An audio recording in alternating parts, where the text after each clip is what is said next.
Mashina sotuvdagi bu ham Toyota Aqua, yili 2014, motor, batareyka, xadovkasi hammasi to'g'ri chotki, 1800 lik benzin bilan 500 km yuraman deyaptilar. 1 yildan buyon taksiga mashina umuman yurmagan.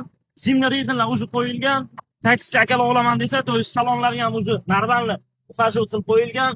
Polni ham komplektatsiyalari to'g'ri normalniy yaxshi turibdi. Yil 2014, 266 ming probeg yurgan. Mashina sostoyanasi mana shu nomerlargacha ko'rsatib qo'yamiz. Tekshirib olsalaringiz bo'ladi kelishdan oldin. Bu mashina hozir 750 ming rubl deyaptilar. Naqd pul bilan kelsalaringiz gaplashib olsalaringiz bo'ladi yana arzonlashtirib. Podvikubga esa boshlang'ich to'lov bo'lsa bo'ldi. Podvikubga ham to'g'ri gaplashsa bo'ladi. Egasi nomerini pastga qoldiraman.